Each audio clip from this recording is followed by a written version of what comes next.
Vamos então caminhar com o evangelista Marcos, no seu livro, agora no capítulo 8, nos versos 22 a 26. Vamos ver o que Jesus quis ensinar. Jesus narra, ou melhor, Marcos narra, um milagre de Jesus, mas um milagre efetuado em duas etapas. A cura de um cego, o cego de Betsaida. Vou ler o texto todo e depois comentaremos verso a verso. Então chegaram a Betsaida e lhe trouxeram um cego, rogando-lhe que o tocasse. Jesus, tomando o cego pela mão, levou-o para fora da aldeia e, aplicando-lhe saliva aos olhos e impondo-lhe as mãos, perguntou-lhe: Vês alguma coisa? Esse, recobrando a vista, respondeu: Vejo os homens, porque como árvores os vejo andando.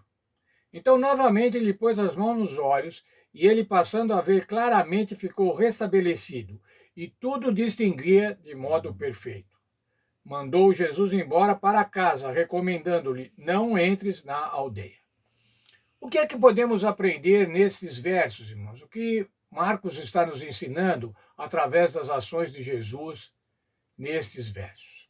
Primeiramente, irmãos, levaram o cego, trouxeram o cego a Jesus. Isso implica, irmãos, na ação solidária de alguns amigos ou de alguns parentes, mas de alguém que pôde, alguns que levaram o cego até Jesus. Muitas vezes, irmãos, as pessoas estão cegas espiritualmente e precisam de alguém que as leve a Jesus. Precisam de missionários que as leve a Jesus. E quem pode levá-las a Jesus? Nós podemos levá-las a Jesus. Algumas pessoas haviam levado o cego a Jesus e pedindo: rogo-lhe que lhe tocasse. Isso quer dizer, toque, porque o Senhor tocando nele, ele vai sarar. Essa é a atitude que devemos ter. Qual foi a atitude de Jesus? O que fez Jesus? Tomando-o pela mão, levou-o para fora da aldeia. Veja, irmãos, o Senhor Jesus pegou pela mão, gentilmente, e tirou da aldeia, tirou do meio do povo. E agora o Senhor Jesus vai proceder à cura. Aplicando-lhe saliva nos olhos, impondo-lhes as mãos, perguntou-lhe: Vês alguma coisa? Esse, recobrando a vista, respondeu: Vejo os homens, porque como árvores os vejo andando. A primeira etapa da cura. Mas ainda não era uma cura completa. Ele não via nada, mas agora ele via vultos. Ele não conseguia distinguir, não havia nitidez na sua visão. E Jesus agora continua. Então, novamente, lhe pôs as mãos nos olhos, e ele, passando a ver claramente, ficou restabelecido, e tudo distinguia de modo perfeito. Sim, primeiramente ele via, mas via ainda com névoa, sem nitidez, sem o recorte das imagens. Não conseguia ver direito. E agora o Senhor Jesus completa o milagre. Jesus fez esse milagre em duas vezes. Por quê? Será que Jesus não tinha poder para curá-lo de uma vez, como fez inúmeras outras vezes? O que Jesus queria ensinar aí? Primeiramente, um ensinamento para nós, irmãos. Um milagre, às vezes, pode demorar. Nós pedimos a Deus que nos cure, que cure nossos amigos, que resolva as situações. E isso não acontece de uma vez. Veja, pode demorar, o milagre pode demorar. Mas ainda mais, irmãos, agora pensando no milagre espiritual da conversão. Há pessoas, irmãos, que se convertem imediatamente e passam a ver espiritualmente imediatamente. Mas outras demoram, irmãos. Outras começam a aprender sobre o Evangelho, mas ainda não veem tudo com nitidez. Como o cego, vejo como árvores andando. Mas o Senhor completa, irmãos, o Senhor completa o milagre, pode completar o milagre. E as pessoas passarão, assim, a ver espiritualmente com nitidez. Veja, por favor, o texto da nossa lição. Mas por que foi necessário tocar no homem duas vezes? Esse foi o único milagre que envolveu duas ações. Mas isso não aconteceu por falta do poder de Jesus. É mais provável que ele tenha contado uma parábola em forma de ações ilustrando que às vezes leva tempo para desenvolver a percepção espiritual. Isso estava acontecendo com os discípulos. Os discípulos estavam com Jesus, caminhavam com Jesus, ouviam Jesus, mas eles ainda não tinham uma percepção plena espiritual. Eles ainda não entendiam exatamente qual era a missão de Cristo. Eles não entendiam exatamente o que era o Evangelho, o que era o Messias. Os versos 27 a 30 mostra isso, irmãos. O Senhor Jesus perguntou a eles, então Jesus e os seus discípulos partiram para as aldeias da Cesareia de Filipe, e no caminho perguntou-lhes, que dizem os homens que eu sou? Perguntas para ensinar, irmãos. Os professores fazem isso. É um método de ensino.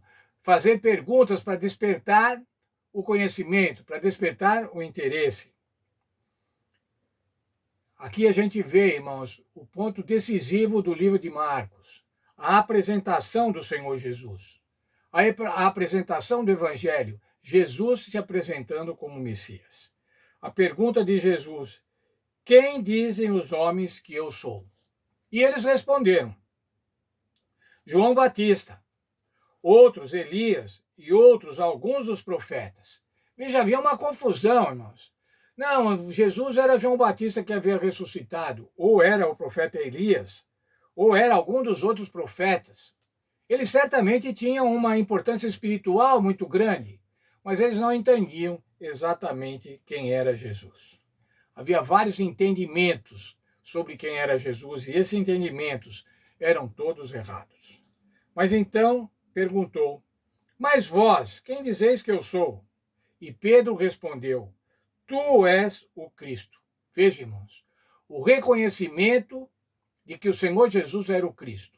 Essa foi a primeira vez, irmãos, no livro de Marcos, que alguém que não é demônio reconhece o Senhor Jesus. Nas outras vezes que nós estudamos, os demônios reconheciam o Senhor Jesus como Messias. Entretanto, os homens, até os próprios discípulos, ainda não tinham essa percepção. Na lição de amanhã, nós vamos ver Jesus explicando quem ele era e qual seria o seu caminho, o caminho para a cruz. Mas veja só, irmão, Jesus ainda disse assim, vocês não devem sair falando que eu sou o Cristo. Por que é que não deve sair falando? Ele também falou isso para o cego que foi curado. Não entre na cidade, vai para sua casa. Isso quer dizer, não saia falando. Já vimos várias vezes no livro de Marcos o segredo messiânico. O que era o segredo messiânico? Era não declarar ainda que o Senhor Jesus Cristo era o Messias. Vou ler um outro parágrafo da nossa lição para concluirmos. Por que Jesus disse aos seus discípulos para não contarem a ninguém que ele era o Messias? Isso parece contrário à vontade de estabelecer o reino de Deus. Sim, parece que o que era preciso era divulgar que ele era o Messias. E ele dizia para não divulgar. Contudo, nos dias de Jesus, a ideia de Messias muitas vezes tinha conotações políticas. O que era o Messias esperado pelos hebreus? Era aquele que vinha libertar e vinha estabelecer o reino de Davi. Portanto, ia expulsar os romanos. E agora, então, irmãos, o Senhor Jesus não podia dizer que ele era o Messias quando havia esse mau entendimento da obra do Messias. Jesus não veio para esse tipo de Messias, por isso pediu silêncio da sua identidade. Naquele momento, irmãos, ainda naqueles dias, não era conveniente dizer que Jesus era o Messias. Mas ele estava se identificando. Ele perguntou para os discípulos quem eu sou. E Pedro respondeu de maneira assertiva. O Senhor é o Messias. Tu és o Cristo. Tu és o ungido da profecia. Vamos ver amanhã, irmãos, como continua esse ensinamento de Jesus acerca da sua pessoa e acerca da sua obra.